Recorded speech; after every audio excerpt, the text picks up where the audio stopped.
Kawsara Fall info Kawsara Fall info ngir xibaar yu leer Kawsara Fall info ngir xibaar yu leer ak topp lépp loo xam ne liggéeyu Maam Cheikh Ibrahima Fall ak yoonu murit Kawsara Fall info seen wéttal bi wóor te leer. boo xam ne ñun waa kër Cheikh Ibrahima ba tey dañ ñu ko doon liggéeyloo ci fële ci barab ba di barabu université bële muy Kanzil Kitab ba dafa mel ne dafa am lu fa ki fi nekkal Serigne Touba namm muy ña fay jàngale daf leen a booleek ay nit ñoo xam ne seen xam-xam dafa màcc ci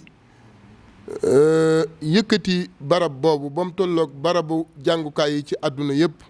li ñuy wax capacitation ci tubaab nga xam ne mooy fexe ba université yooyu dayo bi université yi ci àdduna bi yëpp am université bi am ko muy université Cheikhul Khadim sëriñ bi sax dafa wax ne bu sañoon université bi day faw ko université yi ci àdduna yëpp loolu nag dafa am lu mu laaj li mu laaj mooy dafa am ñuy ñëw foofu di xayma sëriñ bi waxoon nag ne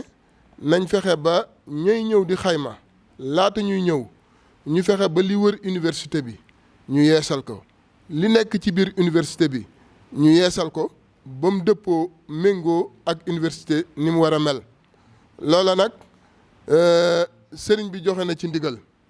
wax na ne ajjuma bii di ñëw bii ñu jëm mboolem ku sa yaakaar nekk ci Cheikh Ibra te nga nekk ci biir dëkk bi wala nga jege ko wala dëkk yi wër dëkk bi sëriñ bi mi ngi lay wooloo ci biir ci yeesal boobu muy yeesal biir université bi ba mu set yeesal bitib université bi ba mu set ba ku fa jaar di nga xam ne fii méngoo na ak université yi nekk ci àdduna wala mu faw xaleen sëriñ baa ngi ci woo ñëpp di ci woo mboolem ñi rakkam yi waaye mboolem njaboot gi waaye mboolem jëwriñ yi ak seex yi ak taalibe yi ak soppe yi ak wëllëre yi sëriñ baa ngi sant bu baax di jaajëfal bu baax. Kawsara Fall info Kawsara Fall info ngir xibaar yu leer Kawsara Fall info ngir xibaar yu leer ak topp lépp loo xam ne liggéeyu Maam Cheikh Ibrahima Fall ak yoonu murit Kawsara Fall info seen wéttal bi wóor te leer.